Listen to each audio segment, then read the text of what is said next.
Greetings. My name is Dr. Munir Musa, and I am the volunteer founder director of Global Forum for Teacher Educators, a free knowledge sharing community with free teacher members from over 75 countries. I warmly welcome our audience and the members at the Free International Conference on Human Rights Education titled Inculcating Positive Values and Resilience Through Human Rights Education. On the behalf of the members of Global Forum for Teacher Educators, I warmly welcome our keynote speakers, Dr. Keith, Dr. YVONEE, Dr. KRISTI, and Jefferson. Wish you all good luck. Welcome to Global Forum for Teacher Educators. We are human rights educators. Global Forum for Teacher Educators. La la la la la la la la la la. We are human rights educators. Global Forum for Teacher Educators. La la la la la la.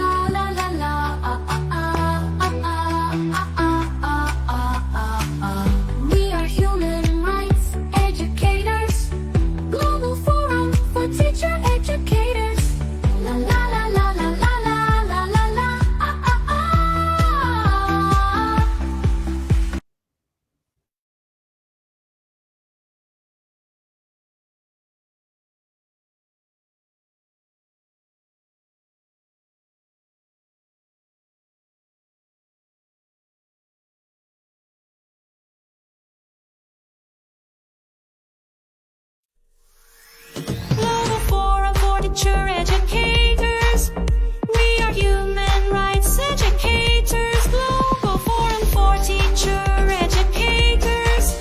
La la la la la la la la.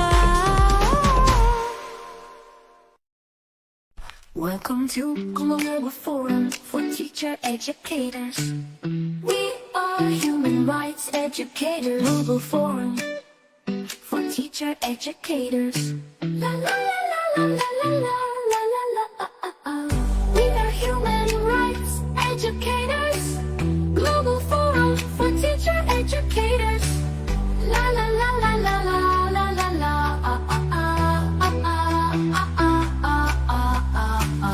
We are human rights educators. Global Forum for Teacher Educators.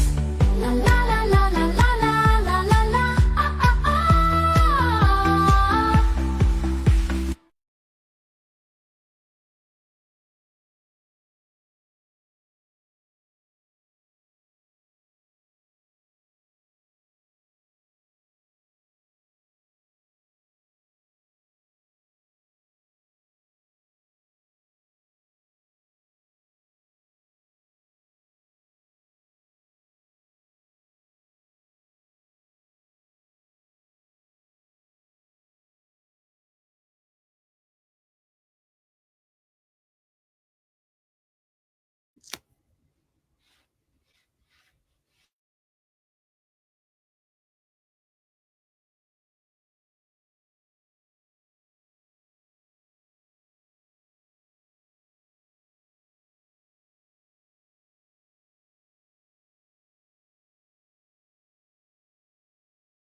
Hello, greetings to everyone. This is Jeff Plantilla of Hurites Osaka.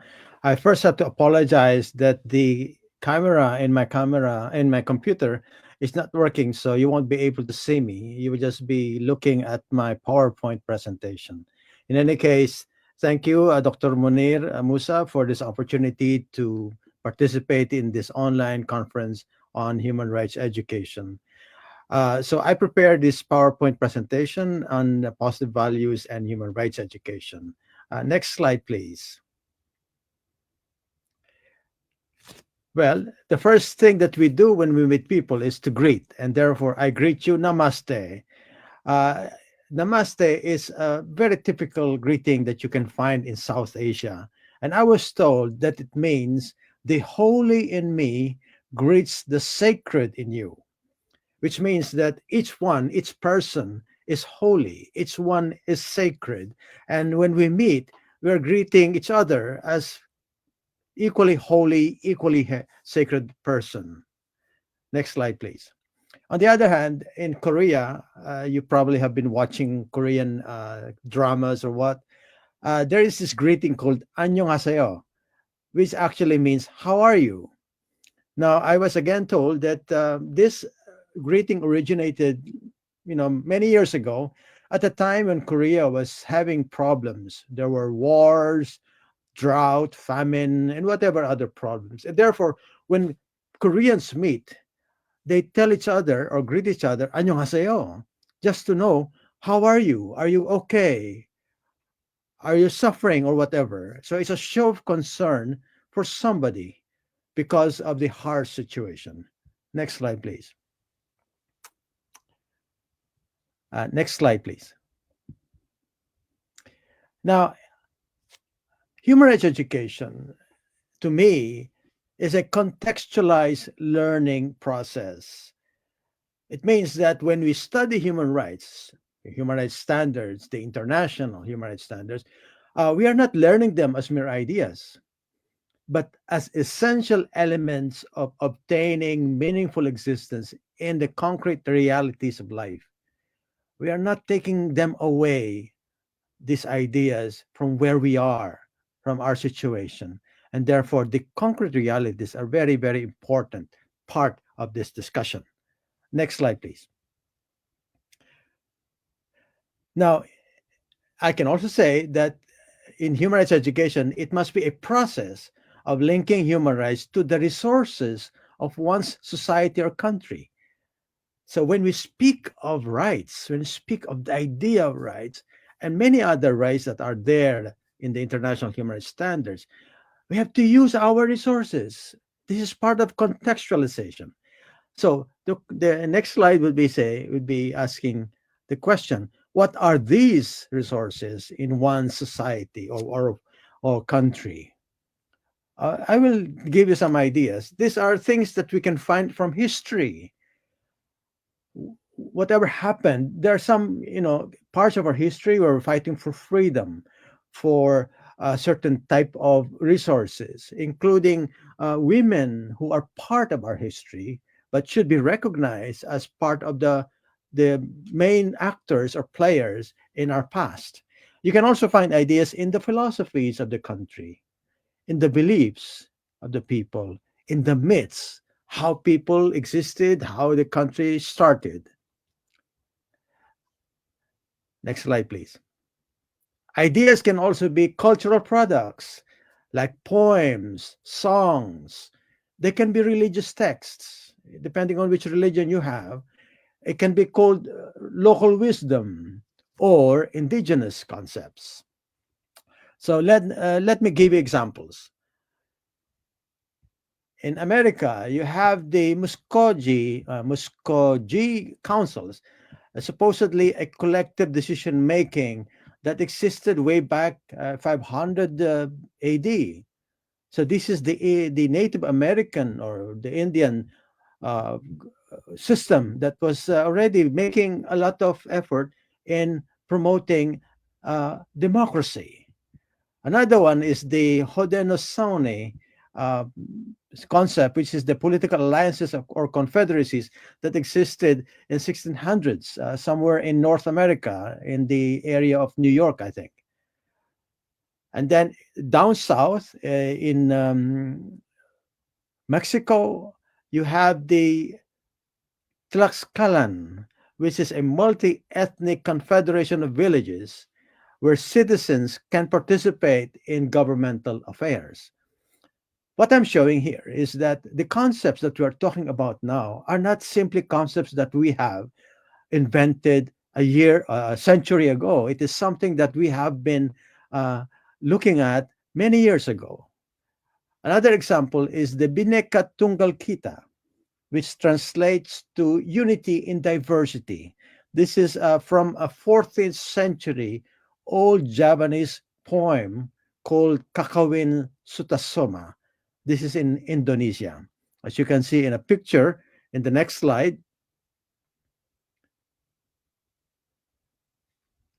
Next slide, please. There, you can see here, this is an old writing, 14th century writing that was the form of the poem, where the poem was written. Okay, so when we speak of human rights, we also have to look at it from a kind of philosophical principle kind of discussion, such as, for example, we have to look at human rights as upholding the idea, philosophy, or concept of inherent dignity of each human person, inherent value of each human life, honor and reputation of everyone, protection from harm, and the spirit of brotherhood, well, sisterhood among people. These are the things that human rights uphold. Next slide, please.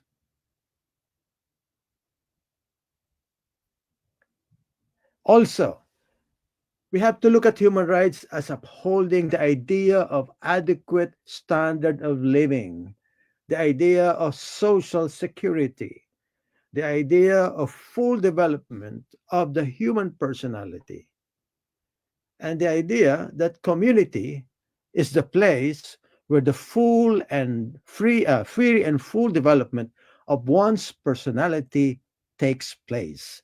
Here, I give emphasis on the word community, which is quite important in our discussion of human rights. And then also, the concept, the idea of participation in the cultural life, again, of the community. So here, what we're pointing out is that when you talk of human rights, you talk of the individual, but also of the community. Because as stated in the Universal Declaration of Human Rights, the community is where their full and free, the free and full development of one's personality takes place. All right. Okay. Now, when we speak about rights, on the other hand, the specific rights, we have to make sure that we emphasize the basic right to life, liberty, and security of person. I think everything starts from here. The right to life, the right to liberty, the right to security of person. We can also discuss rights in relation to so many things that we need in life, such as right to nationality.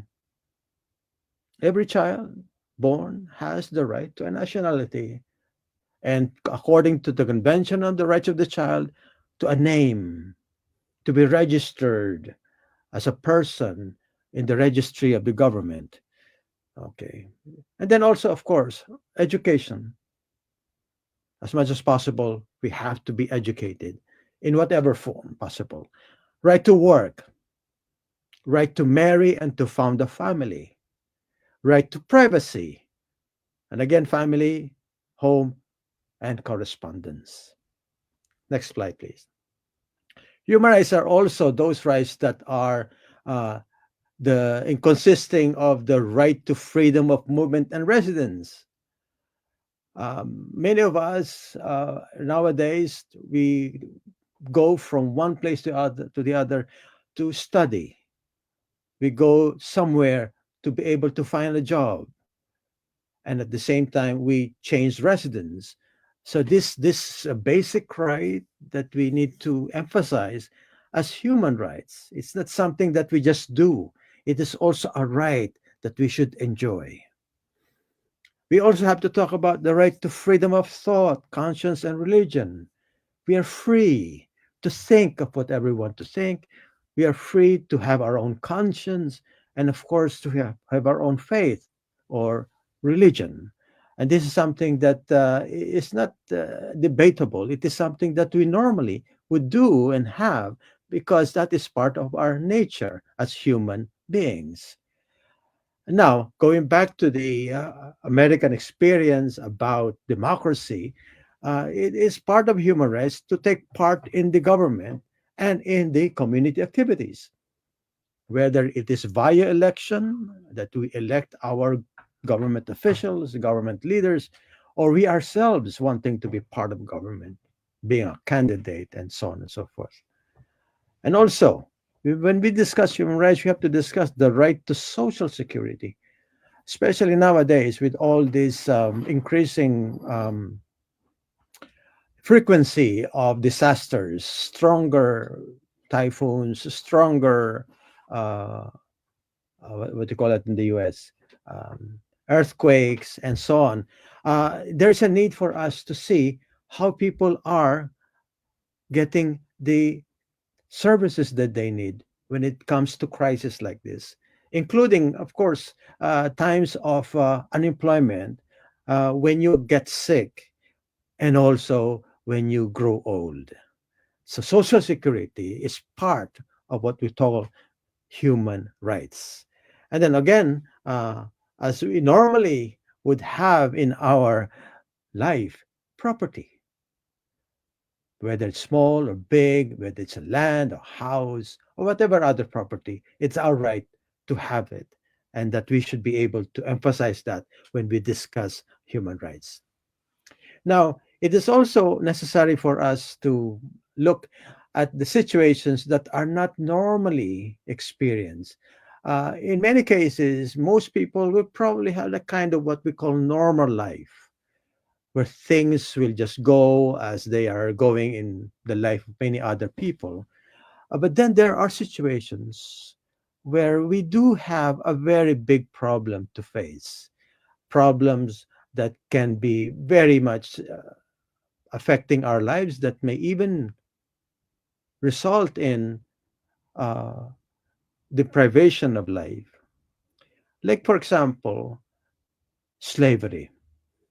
We may say this has been as practiced in the past, but we also have to understand that there are modern forms of slavery, like the experience that we are having now. Many countries, for example, in Asia and probably also in Latin America and Africa, have what is called migrant workers. The migrant workers are people who come from one country to work in another country. And we have been talking about abuses in the workplace. We have been talking about people who were not paid properly, whose working condition is not good, and who are treated badly by their employers. And so we now consider them as basically slavery. It is what we can now call as part of labor trafficking, because we are not respecting the rights of our workers, the people who are working for our own economic development, the people who are providing the services that are given to other people. And therefore, we need to think that this is not something in the past, but very much in our future, present, and can be also in our future. And for those who are living in richer or what we call developed countries, how many of these people are migrant workers that are really helping a lot in the economy of the country? So freedom from slavery, though it's still there, should be recognized as modern type of slavery. Another one, and again, I'm saying this when you are in a certain situations where there are problems that may occur that normally are not present in our lives, such as when there is this uh, torture that may happen to you, whether it's from the government or any other entity. And it can also refer to anything that can be considered cruel, inhuman, or degrading treatment, as what we saw, for example, in the case of Iraq, at the time when the American soldiers were there and some of the prisoners were given this cruel, inhuman, or degrading treatment or punishment. And then, what is maybe probably more normal is when we face cases in court, when we are accused of crimes, we have a very basic right to fair trial. And fair trial means so many things, actually. It means right to remain silent. It means right to a counsel or lawyer, right to present evidence, right to have a judge who is impartial, neutral, right to have public hearing or trial so that there is no secret proceedings, and then right, of course, to be able to avail of whatever rights are available in the law of the country that apply to the case. So the case of back to the previous slide, please. So in the case of fair trial, uh, we have to have that kind of awareness that if ever we come into this situation of facing a criminal complaint and facing trial, we should know that there are things that we have to assert, that we have to enjoy, just in this idea of fair trial, which is actually another word for due process. We need to be able to be protected by due process, a process that is fair, that is responsible, that is respectful and protective of our rights. And then another one that I want to emphasize is the effective remedy. So here in this case, rather than being charged, it's you who is affected, and that something happens to you. You were damaged to some extent. Therefore, what is your effective remedy? What if you uh, were displaced by a development project? What if your house was lost because of some bad decision of a government agency?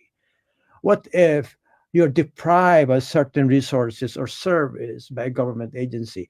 In India, you have the right to information law, which provides that anyone can get information from the government on anything that is related to his claim, including information about the distribution of services or some of the goods that people need, especially those who are poor, marginalized, and vulnerable. They have that right to ask for information from the government. So, in a way, it's a kind of remedy because the moment you get that information, you'll be able to demand from the government that you have the right to the services and goods, or that you have to be protected from any intrusion on your rights or any violation of your rights, including right to work, right to travel, right to have residence in a particular place. So again, we can simply talk about effective remedy, but there are so much to talk about. Just this one idea on right to effective remedy. Okay. Next slide, please. And then again, a basic idea as well as right that we have to think about, that everyone is entitled to all the rights and freedoms that are provided in international human rights documents.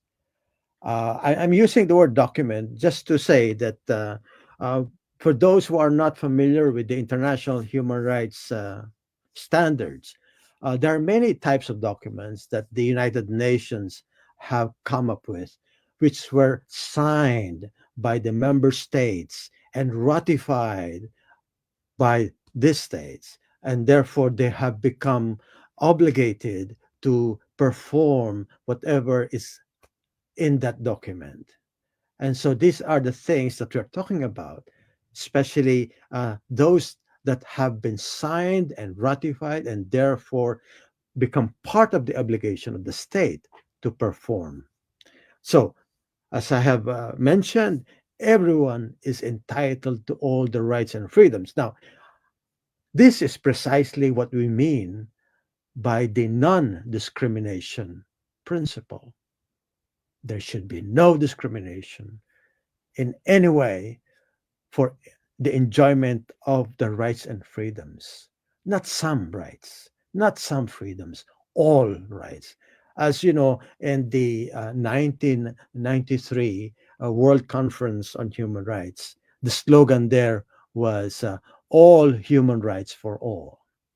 There is no such thing as rights for some or some rights for some people. It must be all rights for all.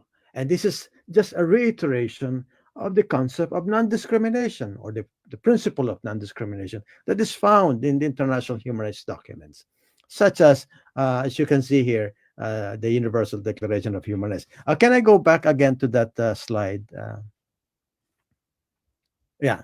Okay. Now, I'm talking of United Nations, but the United Nations also has a lot of different organs, offices, and what, such as the International Labor Organization, the UNESCO, UNICEF, and so many others, where some agreements also come out.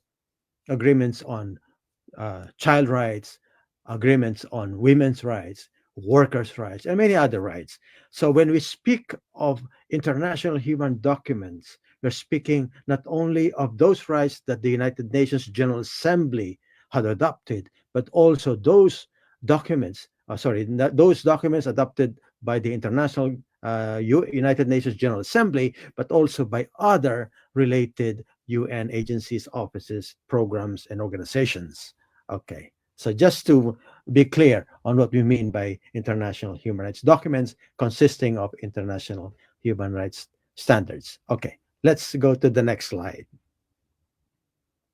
Okay, so what I have actually been referring to um, in terms of rights, actually, I just draw them out from one document, which is the Universal Declaration of Human Rights of 1948.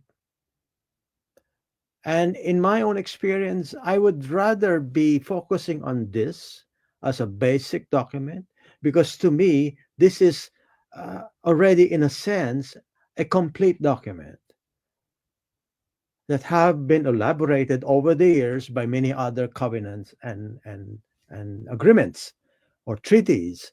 But if we look at the Universal Declaration of Documents, you can see that all these rights are there, and they're not seen as one part away or separated from others. They're seen as one whole. Because, you know, in the past, let's say prior to 1990s, there was still debate about rights as consisting of one set or two sets, civil and political on one hand, and economic, social, and cultural on the other. But when we speak of human rights, we speak of life. And life is not something that can be segmented into or divided into civil and political life, economic, social, and cultural life. They're all of one life, and therefore we have to discuss them as a whole. Of course, we also have to understand that there are many documents, as I mentioned earlier, that are referring to specific sectors: workers, women, children, persons with disabilities, indigenous peoples. And now they're talking of many other sectors in our society that should be given attention and whose rights should be elaborated much, much more. And therefore, you have this ongoing, what is called development of rights, by making them much more specific to sector, to issues, and to other matters that need attention, including, for example, the business issue, the environment issue. And here we need to be able to see the richness, in a sense, of human rights, in that they cover so much of the aspects of our life and aspects of our society. So there is this very, very rich set of ideas that we can explore in terms of human rights in relation to these documents. Okay, next slide, please. Okay. Now, another thing that I would like to emphasize is that at the present time, talking about positive values, we have to look at two things. One, global citizenship, that we need to look beyond the borders, that our sense of concern for the other, when we say namaste, we are not talking to our people in our community, but to people in other countries as well, because we are concerned about common issues that are affecting the global society. Also, caring for the environment. Nowadays, we speak a lot of this, and human rights are now being discussed in relation to environment. And so we need to look at these things as current values that we need today as well as for the future. Next slide, please. Now, I would like to end my presentation by looking at this movie, a 2022 British movie based on a true story entitled The Duke. Next slide, please. Next slide, please. It is a story. It's a story of a man. Can you of who wanted to the aging veterans of war, those sent to France and Belgium in 1914, or the old age pensioners or OAP, to get free BBC television program in their television unit. Next slide, please. And here in this movie, you can see this scene of this man trying to care for this veteran. Next slide, please. And so he himself took on the task of, telling the public, the society, let's have free TV for the old age pensioners, OAP. He really worked hard for this. Next slide, please.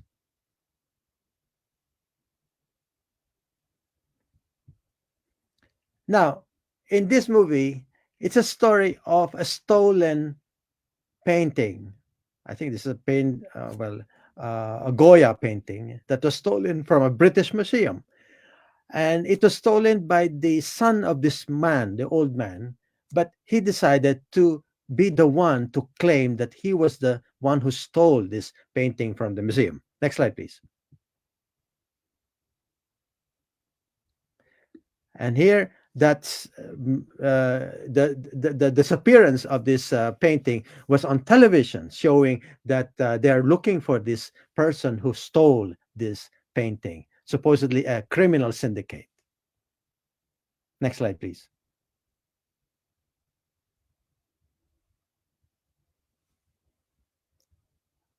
And so he was charged in court. He was found because he returned that painting to the museum, and therefore the museum charged him with stealing that painting.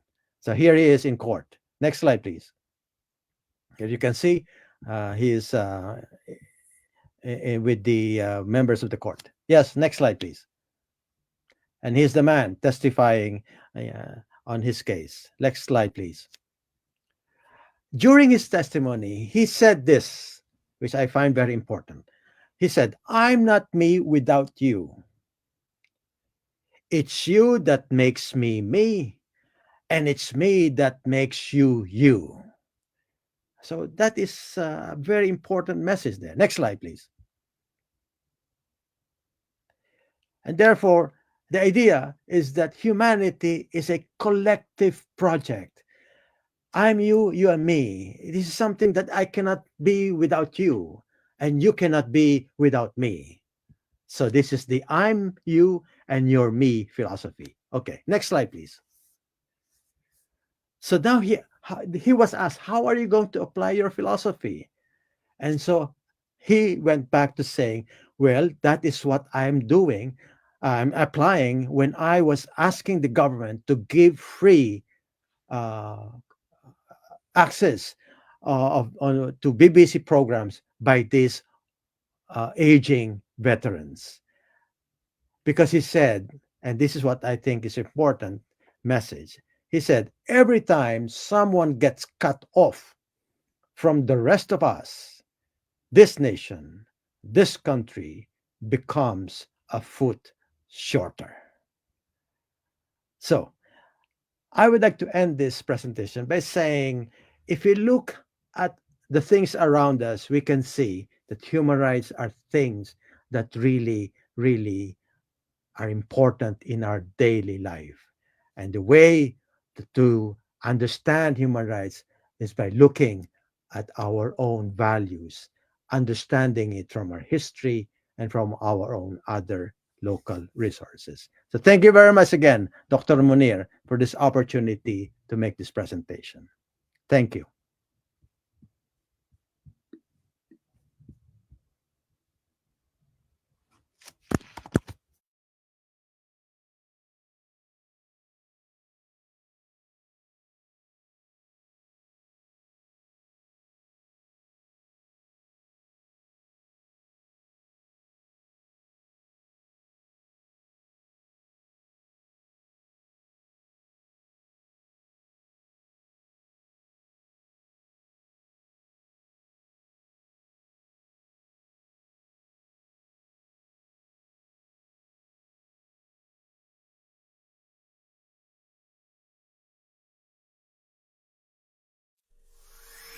Global Forum for Teacher Educators.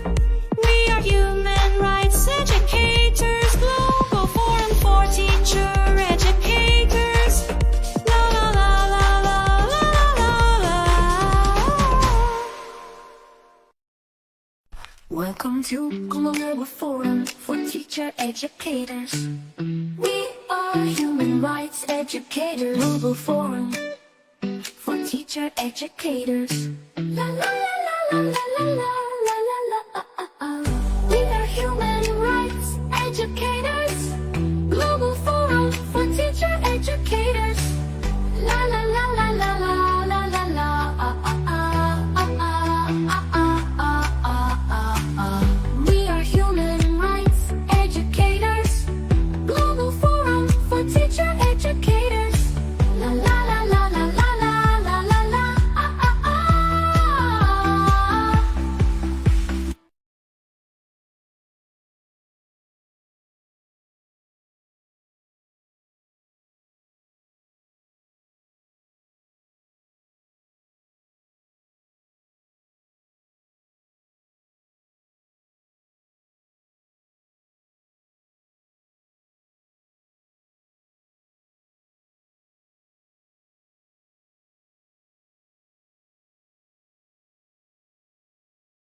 Thank you to all who have taken your precious time to join this panel session. I'm KRISTI RUDELIUS-PALMER, and I'm so honored to be with you here today. I will try and share my screen. There we are. I want to thank Dr. Munir Musa, who is hosting this panel discussion, and the incredible Global Forum for Teacher Educators. My gratitude to the wisdom of the panelists and Jeff Plantilla, who spoke earlier with his eloquent overview of human rights education. I will humbly share some words here of my own human rights learning journey on today's theme, inculcating positive values and resilience through human rights education. My presentation centers on human rights learning, a dynamic relational exchange of the heart, body, mind, and spirit. My using both literature and narrative stories of human rights activist educators, my presentation aims to showcase the importance of infusing transglobal landscape stories for human rights learning into our work and lives. Embodying lived experiences across geographical regions and honoring different ways of knowing, human rights learning and the field of human rights education can be dynamic and acknowledge the interconnected and interrelated nature of the HRL and HRE movement. Often, scholarship and stories are locked into a myopic view of global north, global south geographical divides, neglecting indigenous peoples' perspectives and inclusive relational ways of knowing, being, and doing.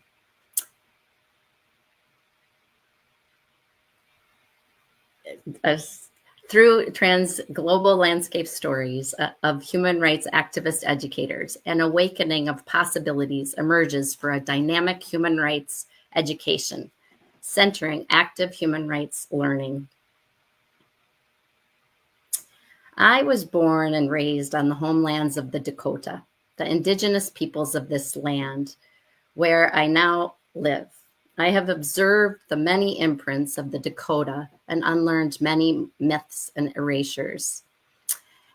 As I reflect on where I am now and how I became a human rights activist educator, I remember walking along the shores of the Wakpatanka, or the Minishipi, also known as the Mississippi River, the second largest river in the land now called the United States. I walked over its rushing water between the east and west bank of the University of Minnesota. The campus runs in my blood, as my father taught here for 35 years and I worked here at the Human Rights Center for 30, including 10 years as a student. I have been graced by Indigenous elders and mentors teaching me for and through human rights. On the 500th anniversary of Indigenous peoples discovering Columbus, we hosted a mock trial of Christopher Columbus and launched the Partners in Human Rights Education program. I continue to work with the American Indian movement to try and bring legacy and their purpose and movement forward so that we don't forget and we can continue to learn together. Through immersing myself in Indigenous and human rights scholarship, I have learned new ways of knowing, thinking, being, and acting in practice and recognized difficult truths of the university and the United States. The Truth Project towards recognition and university tribal healing is working to examine the origins of the university, how that impacts Indigenous peoples today, and develops frameworks for tribally led systems change. Truth tells the story of tribal university relations from the Indigenous perspectives. This is done through the centering of land, practicing relationality, and amplifying tribal voices.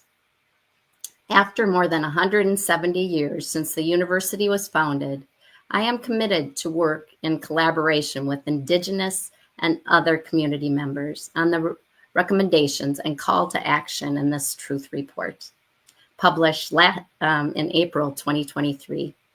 The initiative interconnects with my research inquiry that explores how land and place, relationality, and collective and individuals are illuminated through the narratives of human rights educators and provide positive values, hope, joy, resilience, and reciprocity.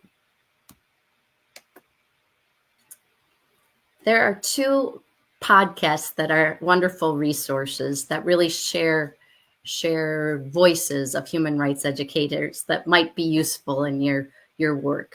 One is called Human Rights Education Now. The other is from Equitas called Equitalks. So you can check out both of those resources as you're thinking about other stories that you can integrate in your work. There's also an International Association for Human Rights Education that provides opportunities for research and to publish, as well as a global conference annually. So I will center this rest of the presentation on a study that I did called Stories as Theories, Illuminating Human Rights Education Through Narratives of Human Rights Educators. It touches on research questions, the key theories, the studies overview, and the co-creator model that I'll get into more detail with my amazing 4 co-creators, and this idea of where are we going in the future.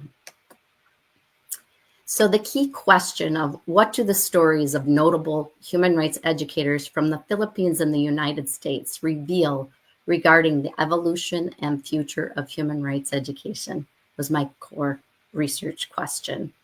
Both countries have historically and contemporary impacts of colonization, land injustices, and displacements of indigenous peoples from the homelands, and human rights education. The sub-questions that I looked at were how do human rights educators conceptualize and understand HRE through the following dynamics of the land and place, the individual and the collective, and optimism and pessimism.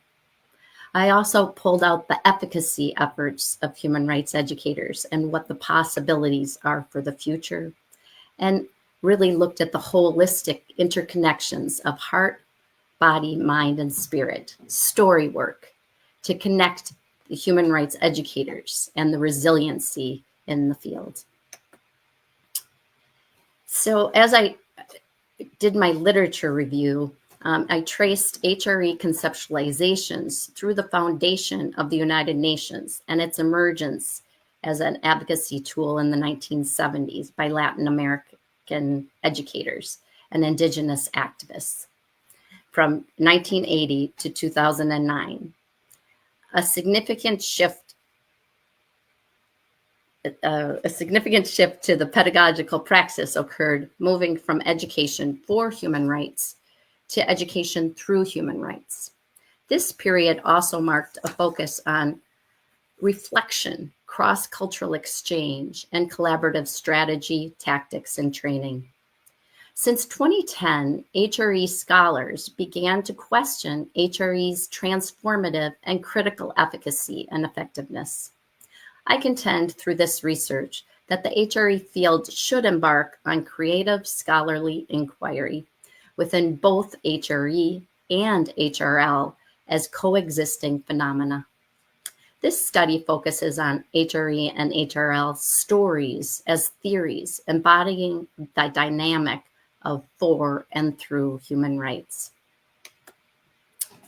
To better understand this oscillating HRE movement, I dove into critical and transformative education pedagogy and theories. The theoretical framework of storytelling is my launching pad to expand considerations that are proposed by minoritized voices, including Indigenous scholars. Stories infuse the complexity of emotions, integrating story work describing by Indigenous Stolo scholar Joanne Archibald. linking the collective impact of our heart, mind, body, and spirit, and honoring oral stories. Towards a Just Society, these two books are really emulating this notion around stories as theories. The Towards a Just Society has 25 stories of human rights educators from around the world. And it's in looking at these stories that I think it helps us become continual learners in the process. I use the term co-creator to indicate deep collaboration and fellowship with the study human rights educators, and as one myself who works alongside them as a colleague and researcher. This phenomenological study included 5 data collection components.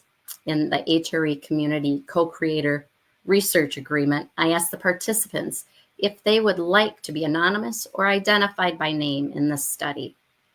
Each one desired to have their name publicly disclosed as an ethical practice of transparency. I conducted flexible, semi-structured 1.5 to 2.5 hour in-depth interviews with each of the 4 co-creators. I was transparent about research protocols and solicited feedback on the transcripts, analysis, and dissemination process.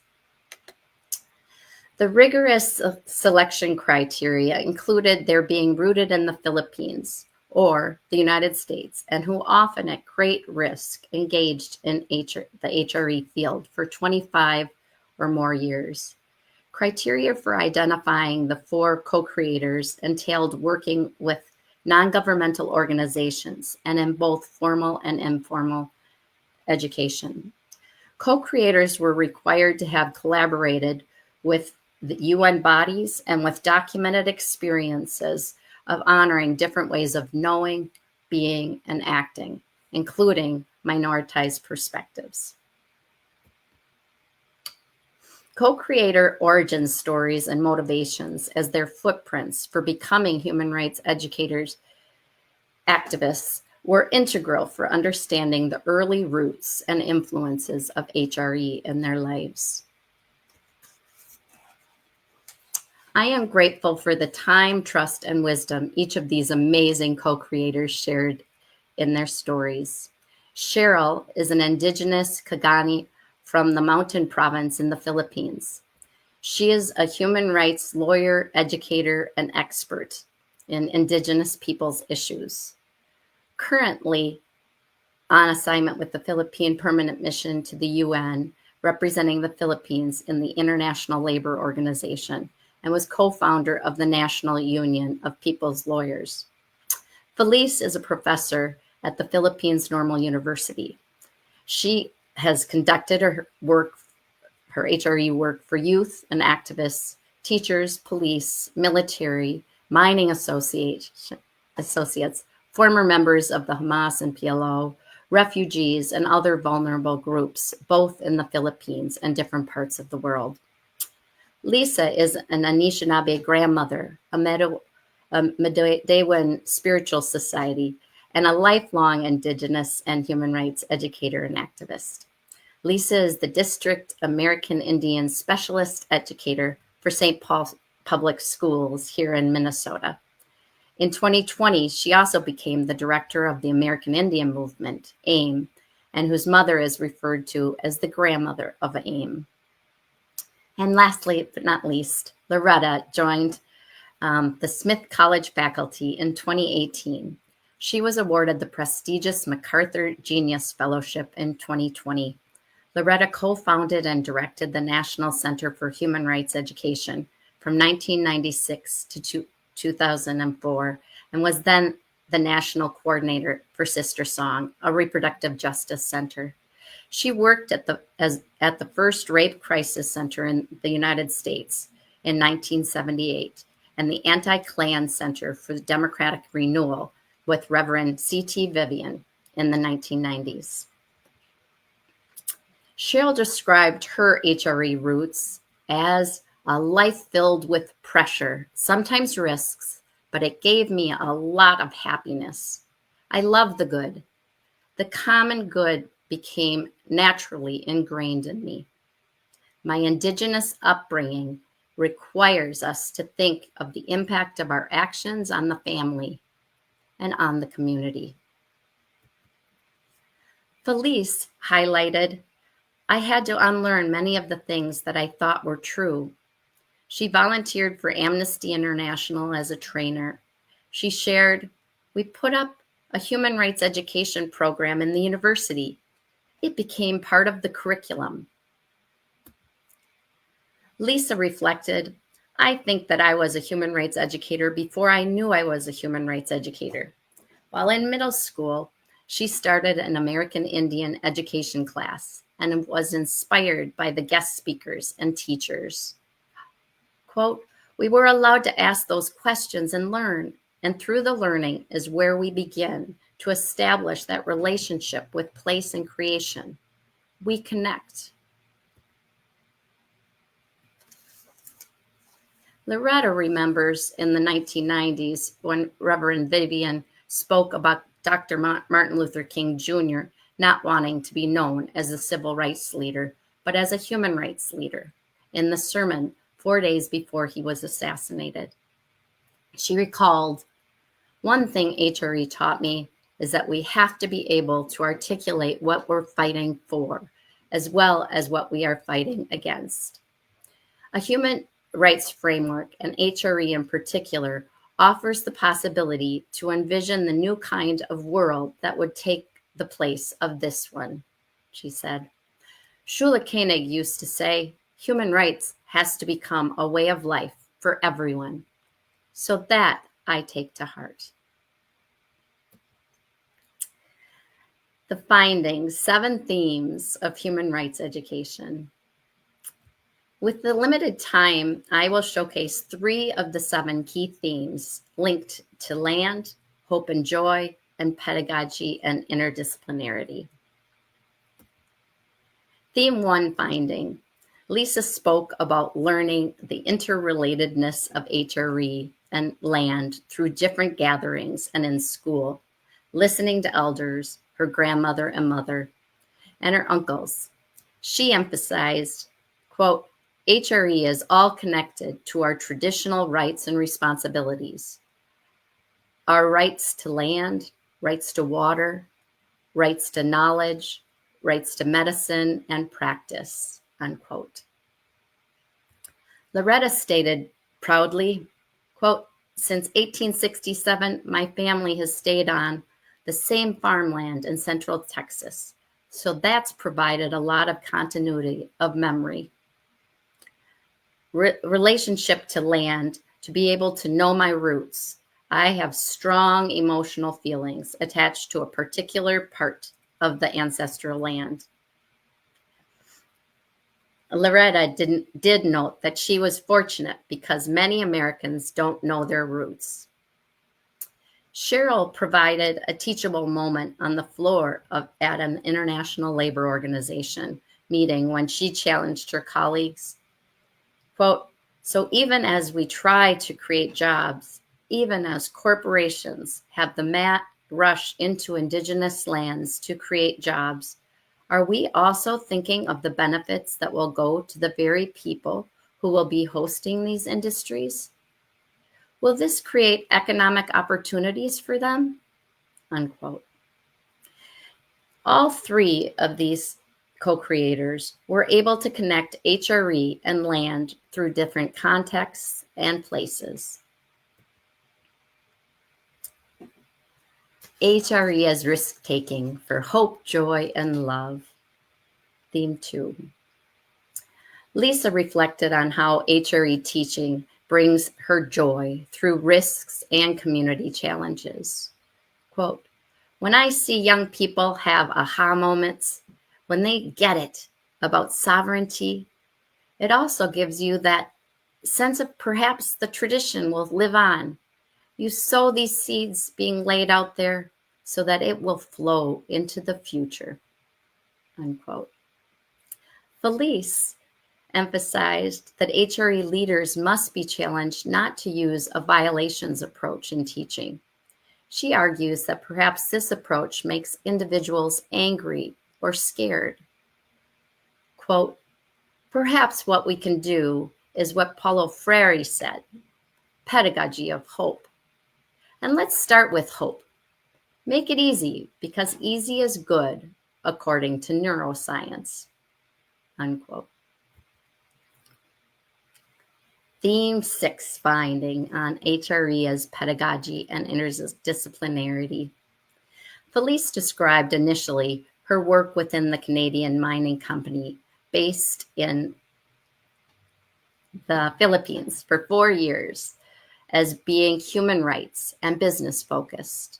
She then explained, quote, "But we did a lot of human rights education. Imagine," unquote. She was proud that the project was able to work with paramilitary group members that the company pays to provide security. There are many armed groups near the mines, so the company entered into an agreement with the paramilitary for security purposes. She explained further, quote, "The paramilitary security, they're not literate. So how do you teach human rights?" I asked someone to draw the Universal Declaration of Human Rights. To draw it can be applied in the situation at the mine site. That's how I taught the voluntary principles with the paramilitary group. A lot of dramatizations on the mountain. Human rights have to be concrete. It has to be interpreted in every situation, in everyday life, unquote. Findings of human rights learning shifts. The basic pedagogical approach is to show people how human rights already show up in their lives and get them to attach human rights language to things that they already know. That's all pedagogy. That's all teaching. So that's what HRE is. Both Loretta and Felice spoke about future opportunities to apply HRE through higher education, interdisciplinary programs and degrees, institutes, and capstones. The co-creators shared examples of how they experienced meaningful HRE shifts at the community, institutional, and personal levels. Each of these 10 cases elevates a significant human rights agency. I believe that these case examples will be easily applicable in the HRE field. The co-creators not only apply HRL at different levels, but show the breadth of HRL in practice. Within the institutional column, the co-creators have worked through various professions: government, healthcare, sports and entertainment, mining, civil society, and schools. I will highlight one HRL institutional finding and one HRL personal finding. The institutional and policy shift finding focuses on youth participation and partnership for school change. With Lisa's essential guidance, her students were able to put human rights into education and action through the St. Paul Schools Board passage of a resolution to support smudging on August 23, 2022. Smudging is a purification ceremony that uses one of 4 sacred medicines picked from Mother Earth just for this purpose. The 4 sacred medicines in Anishinaabe language are ashma, tobacco, wingshuk, sweetgrass, meshkodexwash, sage, and klishkadag, cedar. This HRL personal shift clearly responds to research sub-question number 3. How does holistic story work connect to human rights educators' resiliency in the field?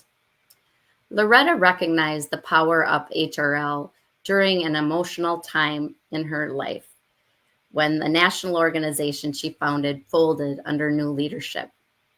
She reached out to her mentor, Reverend Vivian, and found some wisdom and internal resilience. He reminded her that organizations come and go. She will embody human rights for the rest of her life. Loretta said, quote, I needed his insight because I needed that hole in my heart healed, unquote. She realized that the HRE cause would not be damaged. In her next position, Loretta made sure that Sister Strong had human rights values within its mission statement and within its practices. When she went on to teach, she said, quote, I always included an HRE component in my classes. Everything I do is affected by HRE, unquote. Every co-creator mentioned having mentors and partners in the field whom they could call on during difficult times in the work. Future HRL research might be to listen to the stories of the many individuals who have inspired and mentored these co-creators. The HRE-HRL movements, finding our roots and wings. Felice raises the challenges for teacher education and issues around national identity, global citizenship, which was mentioned by Jeff as well, and the amnesia phenomena. Felice suggests that, quote, a shared amnesia phenomena going on that makes us forget our roots, unquote. Felice's description of shared amnesia is a concept worth further exploration. In addition, she questions whether we are in an era of global citizenship and whether we should forget national identity. Cheryl spoke about repeatedly raising her voices in ILO meetings. The poor did not invent poverty, she said. She underlined, quote, there still are historical injustices that need to be settled. And these developing countries are not the ones who are responsible for all the damage that colonization has done, unquote. Loretta contends the whole question of settler colonial states is a real perplexing one. We don't have that option of displacing millions of people. It's a very complicated situation, but I am convinced that no solution can be found without HRE, unquote. This dissertation study is a small step to honoring justice and my HRL teachers who are in the spirit world, who supported me along this PhD journey. Lisa's mother, Pat Awanakwe, Waterwoman, Bellinger, Miigwech. Thank you. A shout out to all my relations as this was a collective effort. In terms of the significance to the field of HRE and human rights, this research is the first to analyze the phenomena of HRE through the lived experiences, personally and professionally, of human rights activists, educators in the Philippines and the United States. HRE and human rights scholars and practitioners can examine and address holistic factors that contribute to relationships, reciprocity, and resilience by introducing the dynamic of human rights learning as a potential framework to expand the scope of HRE research in homes, families, schools, businesses, and communities. A big shout out of Palamaya Miigwech, thank you, in the Dakota language, to the study co-creators, Cheryl, Felice, Lisa, and Loretta. We would not be here today without you. I am assured, knowing that we will continue our work together for years to come. Your stories have re-energized me. I hold them in my heart, mind, body, and spirit. I hope this research can propel scholars and practitioners in the fields of international, global, and comparative education to resist reproducing a myopic, legal, political, nation-state orientation of human rights and integrate HRL stories from Indigenous, minoritized, and decolonizing perspectives. They can work to challenge the crisis and problem-based approach towards neuroscience-supported emotions and visions of hope, joy, happiness, and love.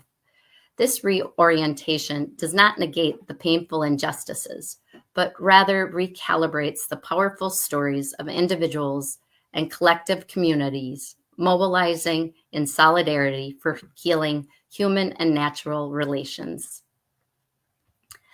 I also hope that this co-creator research study process will inspire new PhD students, community leaders, educators, and young people to think about innovative ways for collaborative learning and research. Recently, I was walking around Bade-Makaska, one of the chain of lakes here in Minneapolis, with two dear friends. I felt a surge of energy from my spirit guides all around me. My friend Mona said, "Look up there." Janet and I saw two eagles chasing each other in the sky, a rarity to see such an exchange by eagles. YVONEE in the Dakota language. I then looked down and saw two deer imprinted in the cement with the word taka, and then two turtles, kia. I have collected miniature taka and kia since I was a young child and never knew the Dakota words. I flashed to my dream the night before that clearly helped me understand that I should welcome you and thank you in the Dakota language. One concrete result of this study is that I have finally learned these simple words as a humble guest and plan to learn more stories or theories. My sincere gratitude to all who are here online. Human rights teacher educators have kept my fire and hope alive, as well as my quiet quest for ongoing human rights learning. My peers, mentors, advisors, family, and friends have fueled my positive human rights values and my resiliency in this HRE and HRL field. I recognize that the strength of teaching through human rights is the dynamic of actively becoming as a lifelong human rights learner in collaboration with others. Thank you, Palamaya.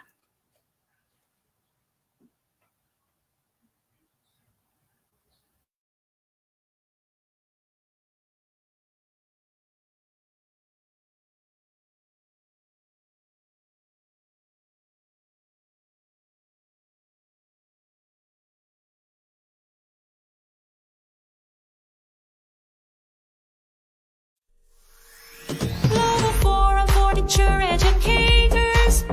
We are human rights educators. Global Forum for Teacher Educators.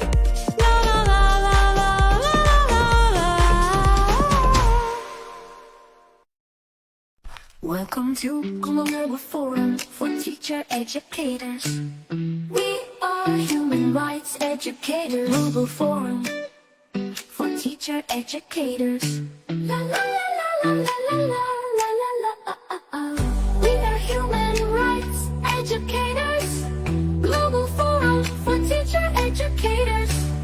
La la la la la la la la la.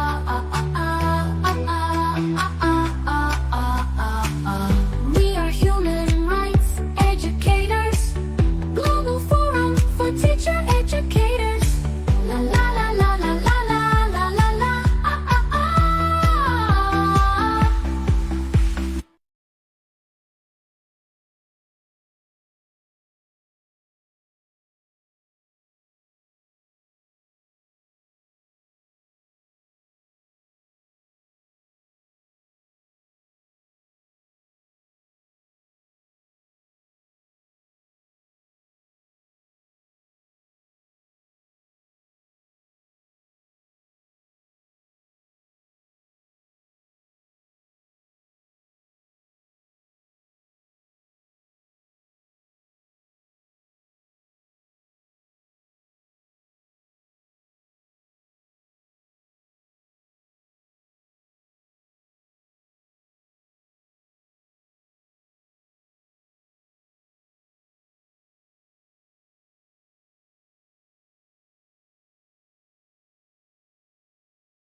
Well, good morning, everyone. Very happy to be here. Thanks for having me. I think this is a wonderful opportunity to learn about human rights and human rights education. Very thankful to Dr. Munir Musa for organizing this event, and so I'm happy to be speaking to you. I'm going to be talking this morning about the role of hope in human rights education. And I want to begin by pointing out that many of the ideas that I'll be speaking about, I've developed in collaboration with my colleague and co-author, Professor Li-Ching Ho from the University of Wisconsin-Madison. And I'll be sharing some resources at the very end that we've worked on together. But I don't want you to go away thinking that all these ideas are just mine. But if I can tell you a little bit about myself and my background, I was a primary teacher in the United States. It was actually very many years ago now when I was a young man. For about 34 years now, though, I've been a teacher educator. So I've been preparing both primary and secondary teachers at the university level to teach human rights, history, social studies, and so on. And I've also done quite a bit of research on especially students' understanding of issues related to these things, their understanding of history, of human rights, and currently I'm starting an international study of how teachers prepare students for social action. So between my research, my teaching, consulting, professional development, so on, I've worked with teachers and government agencies in many different countries around the world. So hopefully I will bring a perspective to this that may be useful to you regardless of what your particular setting is. We all know, of course, that students face countless human rights issues, both in their lives now and in their lives in the future. Things related to the environment, or climate change, or poverty, or healthcare, or political oppression. No matter where students are in the world, they have to deal with issues of human rights. And it's a basic premise of mine that because students are going to have to take action on these things throughout their life, that schools should prepare them to do so thoughtfully. So I'm very much a school-based teacher educator, and my main concern is in how we can help young people become more thoughtful in their actions, so that as they take actions that either affect their own lives or the lives of others, that they are considering, not just considering the human rights issues involved, but doing so thoughtfully and making very reasoned decisions about what's going to work best to protect and ensure everyone's human rights. It's very easy these days to feel a sense of despair. As we look at the world around us, there are a lot of things going very badly. Again, whether it's poverty or healthcare or climate change or political issues, many people, many of us feel a certain amount of despair, as though there's very little that we can do to make the world a better place. And there is research with children showing that they share these feelings of anxiety, grief, fatalism, hopelessness, so that, for example, when they study topics like climate change or the environment more generally, these are some quotes from other people's research. One student said, it makes you a bit panicky and stuff, like, oh, I'm going to die. What's the point of doing anything? We're all going to die. Another student said, I'd cry to mom and be like, Mom, we're going to die. And she would be like, why? And I was like, because we're killing our planet. That's why. These are not unusual feelings. Other students have said things like, well, it's like you're stuck. You learn about the drastic stuff that's happened and not even how we can do anything. Another student said, well, there's something that we were learning about, but we weren't learning what to do or how to cope with it. The previous speaker mentioned this a little bit, how sometimes if we focus too much on things like human rights abuses or problems, students don't really know what to do about it. And in speaking with some students in Ireland just a few weeks ago who've been studying climate change, they pointed to, although they didn't really feel this complete sense of despair, it was part of their perspective because they felt like the responsibility was on them to turn the world around, but they weren't the ones responsible for what had happened in the world. And so I don't think this is true just for climate change, but with so many of the issues that we face today, young people in particular can feel a bit helpless. And this is why I think that we really need to focus more directly on hope. This is also something that Dr. RUDELIUS-PALMER mentioned in her talk and that one of her teacher educators highlighted. We have to give students a sense of hope. Now, there's many different ways of looking at what hope means, but for my purposes, I think that the most useful and productive way of thinking about hope is to define it as believing that a better world is possible and knowing how it might be achieved. Both those things are important. Believing that it's possible and knowing what can be done in order to bring it about. There's a lot of psychological research on hope and how hope has many different advantages.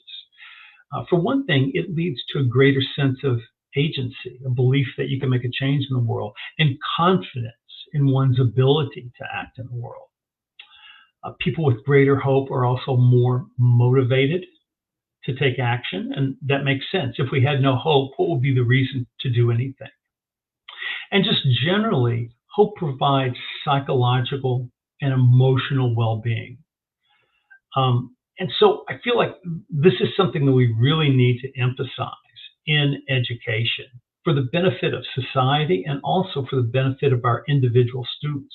We can't focus so much on the negative that they just feel a sense of despair. We have to help them see what can be done in order to bring about a better world. It's worth thinking about two different kinds of hope, though, because again, hope can have so many different meanings. One type of hope is what's been called pragmatic hope. That is a belief in the viability of realistic short-term strategies to achieve a better future. Maybe something like, as in this picture, a microfinancing program for small farmers.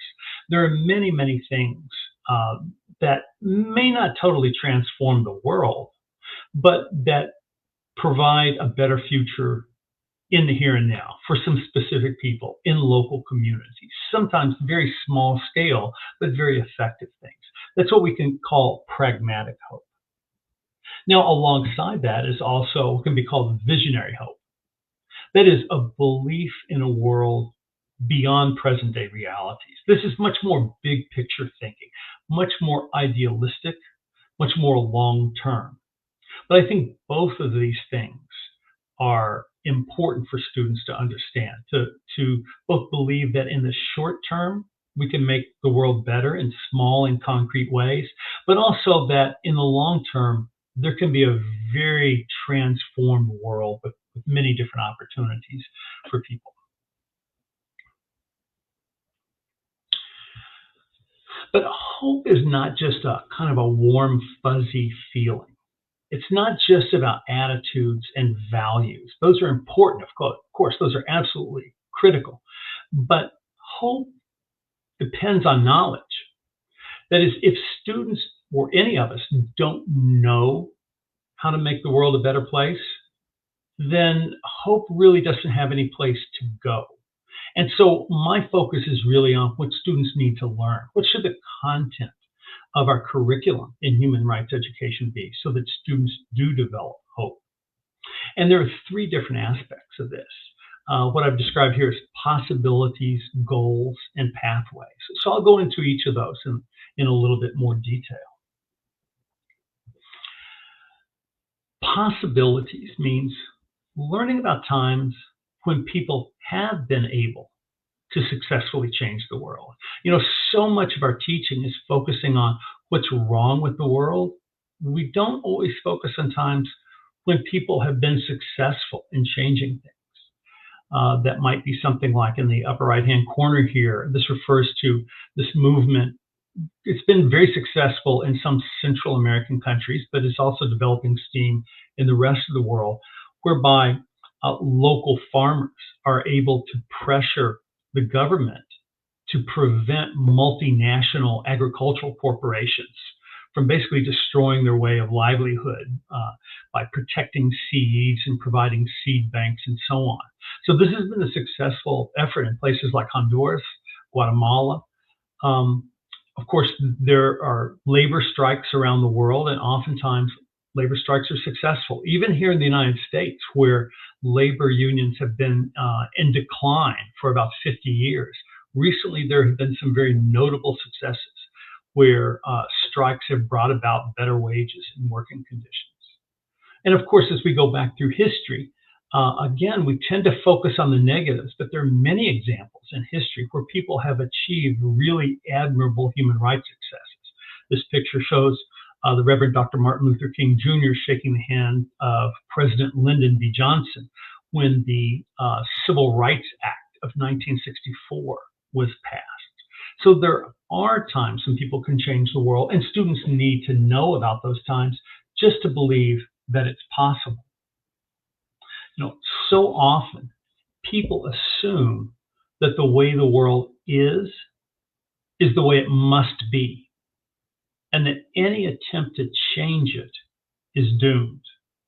But I think this is one of the things that we can really do for students. We can help them through education learn that people in different times and places have lived differently than they may be familiar with, and people around the world still do live in different ways than what they take for granted. And also that efforts to reshape the world can be successful. The bottom of the slide may be cut off for you, but the point here is that if students don't know that there are other possibilities, then of course they're going to feel a sense of despair. There's really nothing for them to do if change is not possible. So helping them understand possibilities is an important part of teaching human rights education, I believe. Another important part is goals. That is, learning about the ideals that have motivated people over time and that still do today. And these could be ideals as represented by well-known individuals, Aldo Leopold, Nelson Mandela, civil rights leaders like Rosa Parks, or by organizations, union organizations, environmental organizations, non-governmental groups like Doctors Without Borders. But learning about what is it that people are working toward. I think this is a problem in a lot of our education, in that when we teach about human rights issues or environmental issues, or civil rights issues, we sometimes don't go far enough. It's not enough for students to know that someone stood up for themselves or displayed great courage or fought for what they believed in or worked for human rights. To me, these are very vague. They're meant to be inspirational, and so sometimes we learn about human rights leaders and learn what courage they had, but I've been very disappointed that many materials don't say what they were actually doing. We need to help students understand what are the specific goals they work for. Like Nelson Mandela fought for an end to apartheid and white majority rule, later worked for racial reconciliation. Aldo Leopold promoted ecological diversity through scientific management of wildlife. In the United States, the Black Panther Party developed community health clinics, education programs, free breakfast programs for children. Aissatou Cissé organizes women to recycle materials in order to reduce plastic pollution and to provide economic opportunities. These are you can see, of course, how very specific these are. And it's not that there's anything magical about these four particular examples. These are just the first four that came to mind for me. What's important is that students understand what are the kinds of things that people work toward, so that as they think about their own role in protecting and ensuring human rights, they can be very specific about what it is that they're trying to achieve.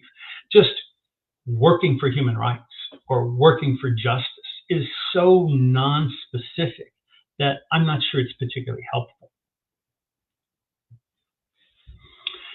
And so I think it's important to think about the fact that the reason we include human rights activists in education, whether we're talking about famous individuals or groups, the point is not to learn about those people.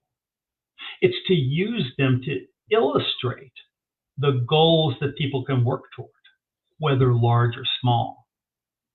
And if students don't know this, if they don't really know what are the goals that people can work toward, then they really don't have any basis for their own efforts, just sort of inspirational stories that have no specific impact. So this part of knowledge, I think, is crucial, really understanding in specific terms, what are people trying to achieve, whether now or in the past, and which of those goals might be most relevant in students' own settings. And then the last one is pathways. And this is one that, well, I'm concerned with all three of these things, but I think pathways is something that we so often leave out of education. That means learning about the strategies, the actions people have taken to achieve their goals. Like there's a coalition to restore the coastline in Louisiana, where people have collected oyster shells from local restaurants to build reefs around the coastline. That's a very specific action to protect the environment. In the civil rights movement in the United States, one of the things that particularly young people did is, so many Americans used to eat at what were called lunch counters, and these were segregated. So basically blacks could not eat at white lunch counters. And so black youth would go in and just sit at those lunch counters, usually until they were dragged away by police. It's a very specific protest strategy. In India, of course, there are these community meetings. This is one that shows a community discussing how to protect the local environment. So things like having meetings, or in the last picture, this is Native Americans marching to protest a pipeline that's going to go through their territory. Students have to know, if you want to achieve a goal and you think it's possible, how do you get there? What's the pathway from getting to a situation you don't like to the one that you do want? I think a big part of that is helping them understand the difference between individual and collective action. As educators, we really like to teach that one person can make a big difference. This seems so motivational, so inspirational. And there are, many materials and books and so on that focus on the efforts of individuals. But I'm really not sure that that's an effective strategy. I'm not sure that one person can really make a big difference, at least not working all by themselves. Significant changes in the world don't come about when people work in isolation. Change comes about through the actions of many people working together. So as students learn about pathways for social action, they need to learn about how do you go about working with other people? How can you become part of organizations that work for change, instead of just thinking that one individual by themselves can make the world different? And a really critical one, based very much on the research that I've done in different countries, is that students don't usually understand the institutional basis of ensuring and protecting human rights. That is, they don't understand very much about laws or policies, court systems, treaties, non-governmental organizations, or intergovernmental organizations and agreements. That is, they don't know what the practice of ensuring and protecting human rights is. So the students that I've talked to, they understand human rights issues well, and they're actually almost always very committed to addressing them, but they don't really know much about how. So when they think about how to solve human rights issues or how to address human rights issues, they mainly think about acts of individual kindness or charity organizations, donating to charity. So they take things from their own experience. And of course, these things are important. Charity and kindness are absolutely crucial, but they're not enough to address human rights issues. That has to happen through laws and policies and agreements and so on. Students, even students who have studied human rights deeply, often don't understand those things very well. And I should add, even students who have studied human rights treaties and international agreements and things like that tend to revert back to individual acts because it's so outside their own experience that they need a deeper understanding of it. And so when we think about pathways, how to get from where we are now to a better future, students have to understand the institutional nature of addressing human rights. So goals, possibilities, pathways. I think all those things are important. There's so many examples in the world that we can use to learn about these things. So this is a quotation from Howard Zinn, a very well-known American historian, who said, "To be hopeful in bad times, it's not just foolishly romantic. It's based on the fact that human history is a history not only of cruelty, but also of compassion, sacrifice, courage, and kindness." And like I've said before, we tend to focus so much on the negative in our teaching, whether it's teaching about history or teaching about human rights abuses in the world today. If we only focus on the negative, students may not have a very good sense of what they can do about that. He goes on to say, what we choose to emphasize in this complex history will determine our lives. If we see only the worst, it destroys our capacity to do something. But if we remember those times and places, and there are so many, where people have behaved magnificently, this gives us the energy to act, and at least the possibility of, it's cut off here, but of changing the world. So students need, we need to provide them with the knowledge that things can be changed and the knowledge of how to go about doing that. My last quotation here is from the Reverend Martin Luther King Jr., of course, who was an important civil rights activist in the United States. And he said, "Life's most urgent and persistent question is, what are you doing for others?" And I think we need to always keep this in mind, not only in our own work, but in our work with young people. We need to help them come up with an answer to this. If students leave our classrooms or schools or programs without being able to answer this question, I think that we've failed them. And their answers might be big or small, but we need to help them develop a sense of what are the things that they can do for others to protect their human rights, to ensure their human rights, and so on.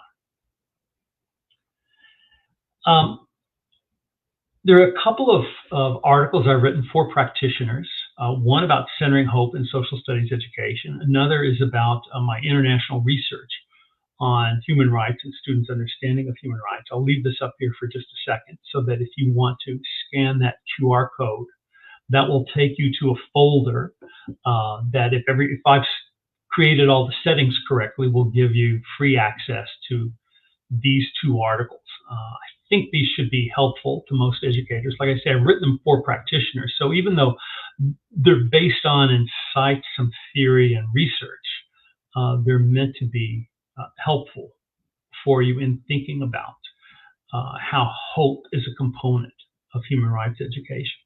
Of course, I recognize that this is going to play out very differently in every setting around the world. And I know that on the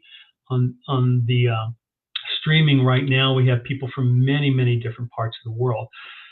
I've tried to keep that in mind in writing these, to recognize that the specific examples, the specific goals and possibilities and pathways that are important in one setting may be very different in another. So hopefully you've had a chance to scan that QR code if you're interested. And my last slide here will be a website that my co-author and I have developed. We have this book, Curriculum for Justice and Harmony, Deliberation, Knowledge, and Action in Social and Civic Education. And the associated website, which is just justiceandharmony.com, describes the book a little bit, but it also has some curriculum resources that you might be able to use. These are not nearly as well developed or complete as we would like for them to be. We continue to work on this website, but there might be some useful materials for you there, as well as a way of contacting us if you'd like to know more. So I hope this talk has been helpful to you today. Again, I'd like to thank Dr. Munir Musa for pulling this together. It's really quite an achievement to bring together this kind of offering for human rights educators around the world. So I wish all of you a good day, and I hope that you're learning something from this seminar. Thanks.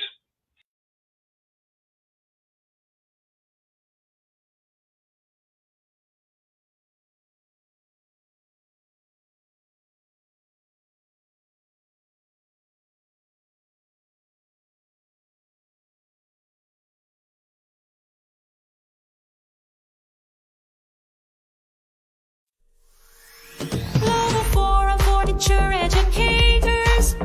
We are human rights educators. Global Forum for Teacher Educators. La la la la la la la la. Welcome to Global Forum for Teacher Educators. We are human rights educators. Global Forum for Teacher Educators. La la la la la la la la la la. We are human rights educators. Global Forum for Teacher Educators. La la la la la la la la la.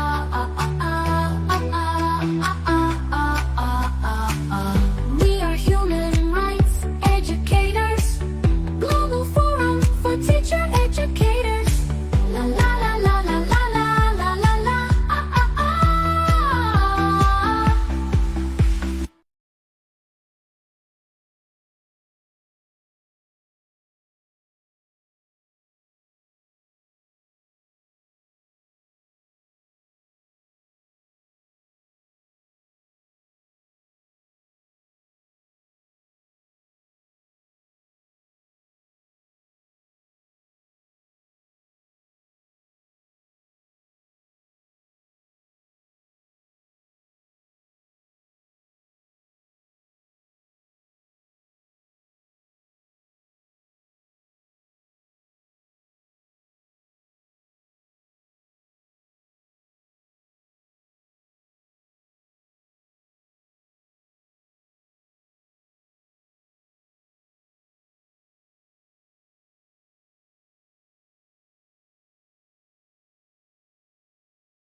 It is so wonderful to be with you, and I would like to thank all of my co-panelists and to draw upon the work by Dr. Barton, who talked about contributions to the world, and he talked about what does one person do.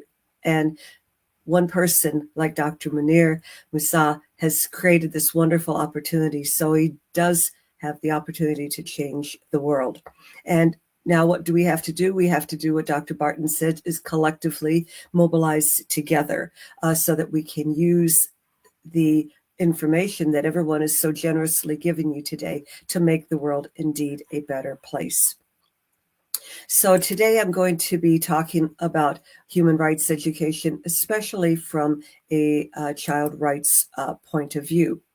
Now, human rights education, I'm going to divide up into three categories. And first, we're going to look at the knowledge building. And so human rights education is not just a right to education, but a right to human rights education. And these are different things. All right. So when we talk about children's rights and children's rights education, we know that rights are ancient. They were back in the Magna Carta, the U.S. Constitution, and the Universal Declaration of Human Rights that was founded after World War II. I'm going to draw particularly on the 1989 UN Convention on the Rights of the Child that all of the UN member countries have ratified except the United States. There are 54 articles in the treaty, and there's a link here that you can go to learn what they all are, because they're very important. But simply, if we wanted to shorten it, they talk about survival, development, provision, protection, and participation. When we talk about provision, we're talking about things like education, healthcare, housing, access to Wi-Fi. When we talk about protection, we're talking about safety from all kinds of harm at home and in the community. And then participation, having agency, being able to use our voice and to be listened to. We want to collect data about this because I think people don't understand how important human rights education is, because we haven't done as good a job about collecting the data. So I would encourage all of us to step up to that. Now, on the Convention on the Rights of the Child, there are some articles that I find particularly helpful.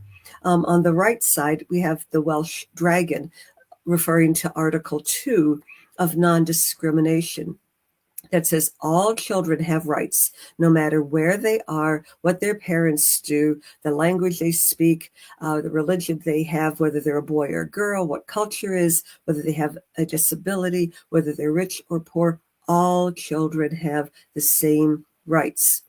And we look also at Article number 3 that says that the best interest of the child should be considered in every decision that a community or a government makes.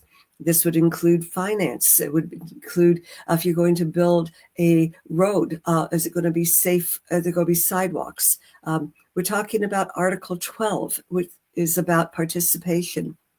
And it says that when decisions are made, that children's voices need to be present, and that we have to listen to them and acknowledge them. And on Article 29, it focuses on education and says that education should help develop people's personalities, talents, abilities, but also for them to understand their rights and the rights that other people have.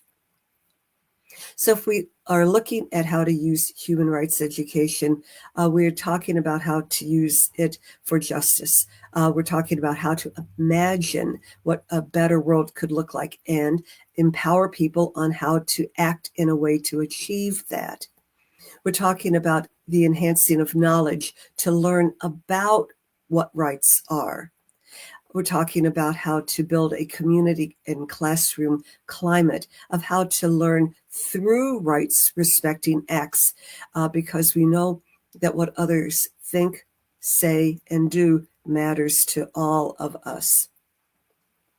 We want to see children as rights holders, and as adults and teachers, parents, we have to be rights defenders of those rights holders to actually obtain and carry forth their rights.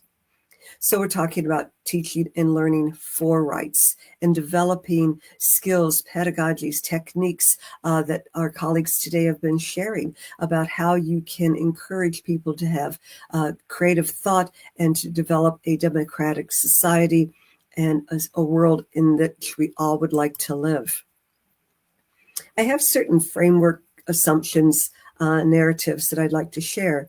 And I think that children are natural observers of life, that they're watching us all the time. They're watching what people say and do. They're listening to the music. They're looking at the media. And adults set the tone and standards for what they observe. And children will internalize the values and beliefs that they see and hear, especially about from parents and teachers and people who are important to them. And so that they will replicate the behaviors and actions that they observe. Now, there are social sanctions, and sanctions are reinforcements for behavior, all right? And they can be positive or negative. They can be formal or informal. So if I don't like what you've done, I may frown at you. That's an informal negative sanction. If I think that what you're doing is really wonderful in a class, I give you an A, because I want you to keep that up. So we want to look at how we can reinforce the behaviors that we like and discourage the behaviors that we don't. And in many ways, I think informal human rights education with our everyday contact with one another is really important. Let's look at the words that we use, our facial expressions, the opportunities that we create. So I think training adults is a very important thing to do in order to create a world for children that creates a world for all of us in which we would like to live. So this means we have to know how to use our skills, and teachers are great at giving skill training. We're the gatekeepers, and we have to know how to open the locks. The question that I pose to you is, do we have the key? And I think human rights education is a key. Here's some quotes from some of our colleagues in Iceland about it. So think of yourself as a gatekeeper then. And we know that there's a cause and effect relationship because we're scientists, right? And we know that we can't teach what we've never been taught. We can't know what we've never learned. We can't do what we've never been shown is best. And human rights education will give us that set of skills. I believe that human rights education is needed throughout all ages of life. Much of human rights education pedagogy is focused on school-age children, particularly high school or secondary school-age children. But I think it needs to be across the lifespan, from the time that you're born to the time that you die, because we have different kinds of needs that become priorities to us, right? So if you have a baby, we need a set of skills that directly teach us how to deal with human rights for that baby, for that preschooler, for that 7-year-old, for that 13-year-old, for the young adult, the person who is becoming a parent, for those who are in the middle age and those who are older. Everybody has a unique set of life needs that we can get through human rights education. Conceptually, if we look at human rights as being founded in the Universal Declaration of Human Rights or the CRC or other treaties, that is the foundation. We talk sometimes about DEI or diversity, equity, and inclusion, and really they're all part of what human rights is. Human rights education may go by a variety of names, like global education, peace education, socio-emotional learning, a variety of names that all have involved a process and a practice. So looking at these as being part of the foundation of human rights is important. And then how do we apply them? What are the examples that we give students? What are the situations that we create for them to learn from and through? So think about then human rights education being very broad with many different components. It is not just one thing. I've developed this framework that puts a tree diagram because we have up at the top parent education in children's human rights. Most people don't know how to parent. We parent on the basis of how we were parented. And maybe our parents did a good job and maybe they could have done better. Most of us could do better. And so learning at how we can use human rights education to deal with that baby, with that toddler, with that teenager is a really important thing. So I think we need to refocus our parenting education, not just on going through pregnancy and getting the baby out of your body, but what do you do with that child in a rights respectful way once you take it home and go through all of these different age spans. Our caregivers need to know human rights education for children. These caregivers could be our own parents, our family members, our aunt, our siblings. It could be our neighbors. It could be a child care provider, a daycare provider, a babysitter. We may find that we don't want our children to be around certain kinds of caregivers because we do not like the way that they treat their children. All right. I had one that wanted to hit my children and wanted to put hot mustard in their mouth to make sure that they didn't say bad words. This is not appropriate, right? So how do we teach that? Most of our K-12 human rights education is the focus of human rights education curriculum, but really it is much more than that. So down at the purple leaf, we're talking about human rights education being in higher education. We have an obligation to teach the people who will be the teachers. And if you go over to the pink leaf on the other side of the tree, we're talking about how to train professionals. It doesn't matter what profession you are going into. You might be a police officer, a nurse, a social service provider, a custodian, a business owner. Everyone needs to know about human rights education for children and how to protect their rights. It is in the winter solstice season when a lot of people are buying holiday gifts. If businesses were making gifts and toys and objects that were safe for children, it would be really great. But many of them have their financial goal as the thing that drives them, not the child pleasure or safety. Moving up the tree, we're talking about government leaders. We count on government leaders and people in the community to make the decisions, to set the laws, to implement them, to create practices that will be indicative of rights respecting behavior that we want other people to emulate. And we certainly want to have the media to be attentive to human rights and how that they view all people, but children in particular. And so we're wanting to look at the words that use, the pictures that are used, the narratives that get created about who is good, who is bad, who is right, who is wrong, and try to have a broader framework of rights respect. Again, we want to scaffold our children's human rights education throughout the lifespan at all of these different points.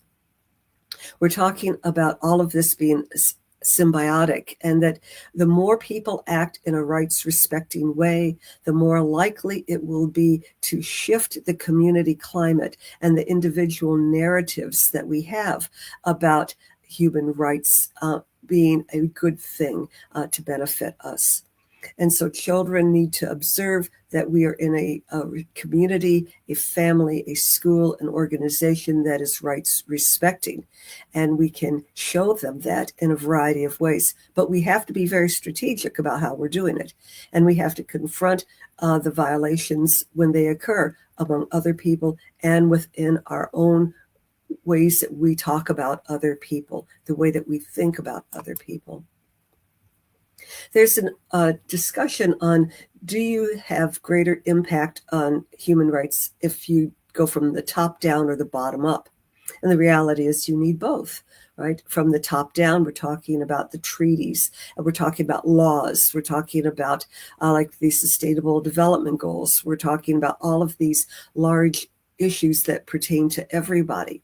But at the bottom, we're talking about what our family says, our parents, our siblings, our teachers, the trade unions, the NGOs, the social movements like Black Lives Matter or the Me Too or Greta Thunberg and the environmental rights movement.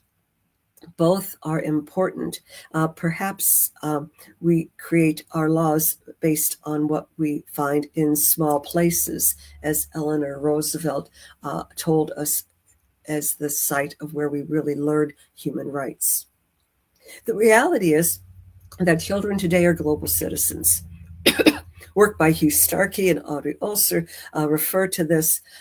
People travel now. We see the media that have in real time exposed us to what's happening in parts of the world that are very far from us. People intermarry. People have children, and we are talking about families who are mixed race, religion, culture, abilities. And so looking at children as global citizens is a good way for us to approach the inclusive nature of human rights education. Thinking about Anne Phoenix's work on global polycrises is useful too, because children are impacted by a variety of crises, environment being one around the world, but war, we're talking about conflict, we're talking about hunger, we're talking about poverty, that children are experiencing not just one crisis at a time, like somebody at school bullying them, that they are in fact living lives that are forcing them to deal with a bunch of different crises all at the same time. We have to remember as we go through our education that we show that what happens in one part of the world impacts us all. We go back to our first speaker today with the importance of the namaste, because we all have the Godhead within us. And so how do we show people that that is there?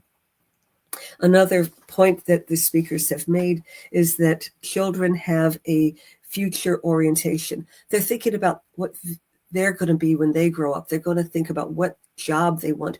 Will they marry? Where will they live? Will they have children? What will they do?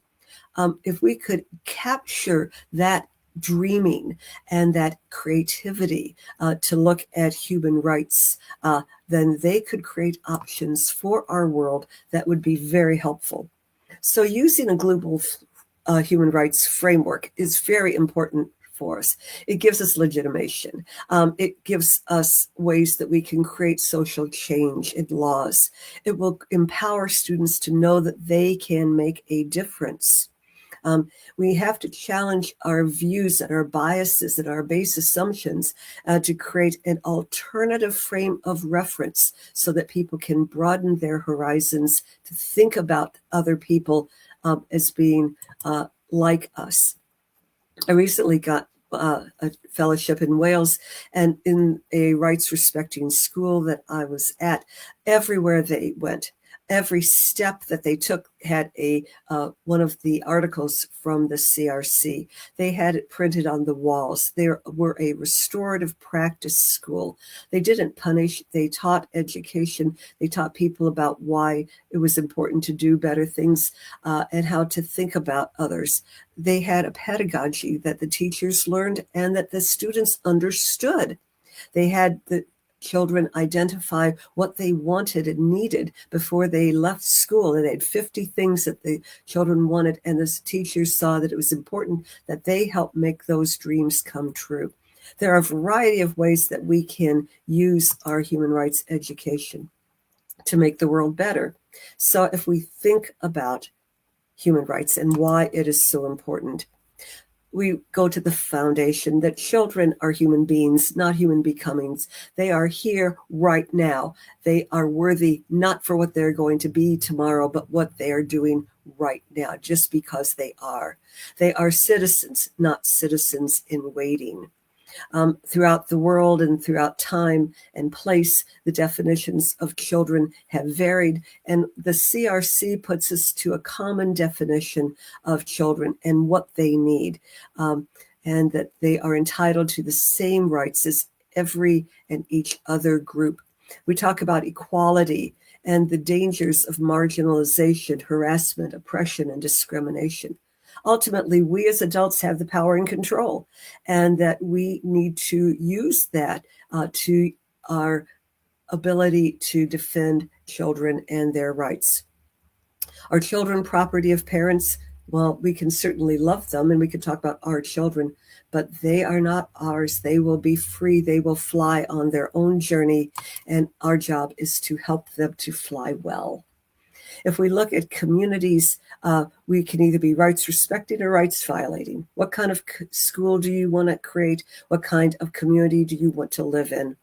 A rights respecting community has higher satisfaction and happiness, a greater safety for children, better health, more equality, places we like to live, as opposed to rights violating communities where there's greater dissatisfaction, upset, violence, less health, more problems, more crime. We have the ability through human rights education to create the way that we address all of these different kinds of violences that we found to be so counterproductive to our bodies, to our hearts, to our minds, to our social realities. We know that we're putting children into a situation where they're experiencing trauma.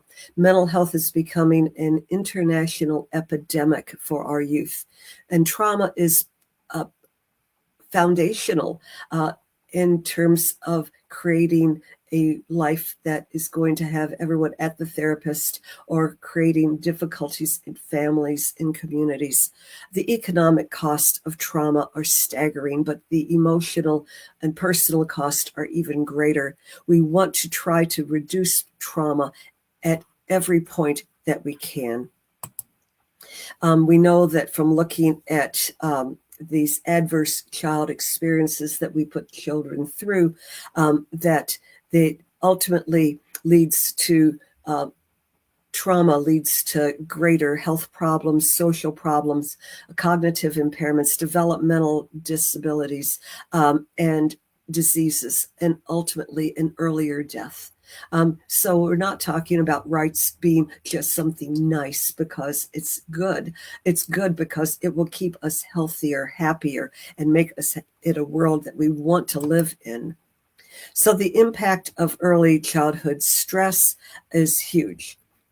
And so when children are under stress, they are going to do the fight, they're going to do the flight, or they're going to do the freeze, right? And they are going to have their norepinephrine, their cortisol, their physiological ability, the genetic abilities are all impacted, and that they are going to develop a reaction to this toxic stress that is going to be counterproductive to their well-being, both physically, emotionally, and socially. That resilience, as a part of Minar's theme for today, can mitigate trauma. And teachers have an important role in mitigating trauma. That if we know our students, if we can know what's going on at home for them, if we can talk with them in a rights respectful, caring, compassionate, kind way, we will be able to help them. If we can look at the nurturing environments that we create, right, if we can help create joy for them and make schools like the one in Wales a place where children want to go to school and where teachers want to come to work.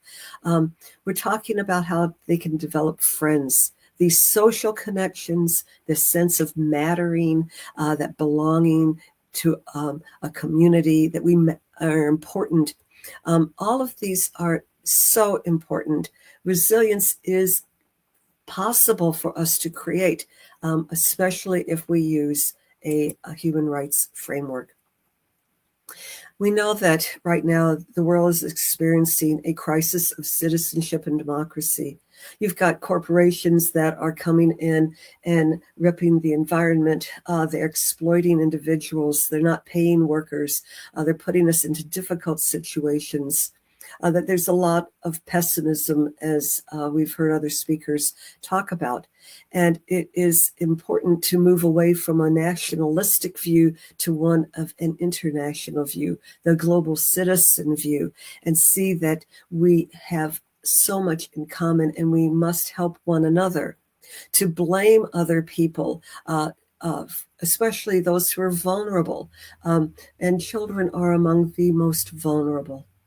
All right, and we're talking about racism and genderism, classism, ableism, all these discriminations, things that have gotten even worse since the COVID-19 pandemic. But you can just anticipate that when the next pandemic comes, and it will, then how are we going to address that in a humanitarian way? That war, conflict, violence, oppression are counterproductive to the well-being of children, to families, to schools, to communities. So as we've heard, we're talking about creating this pedagogy of hope. All right, but what does this pedagogy of hope look like? And this is what Dr. Barton was talking about. This is what the other speakers were talking about in terms of the narratives we create. We must develop critical thinking skills and help our students to learn them. We must have them really think about what they're reading, think about what we're doing. We have to be very careful about all the things that we create in a classroom, from materials to activities to the involvement to our interactions, our structures and our infrastructures. So in terms of recommendations, yes, let's embed the 3 Ps of provision, protection, and participation for students and children in our schools. Let us try to prevent violence in the home, in schools, and in the community. We must change laws or create laws that will protect and support children and their rights as rights holders. We look at pro-child policies instead of policies being pro-adult or pro-corporations. We need to make sure that they can access the supports and resources. In some ways, children may not be able to access them until they're of legal status of like age 18. Maybe they need to access resources on their own when they need them, when they are much younger. We must demand that all decisions be made for the best interest of the child, and that will shift our way of thinking and our way of doing. We find Margaret Atwood's quote on the fabric of democracy is always fragile everywhere because it depends on the will of citizens to protect it. And when they become scared, when it becomes dangerous for them to defend it, it can go away quickly. And we are watching this happen. And so we go back to the work by Mandela, who says education is the most powerful weapon that you can have in the world. And so thank you for coming today to learn about the importance of human rights education and especially the Convention on the Rights of the Child. I'm here to help you, as I'm sure all of us are. And I would like to thank you so much, Munir, for all the kindness that you have extended to us.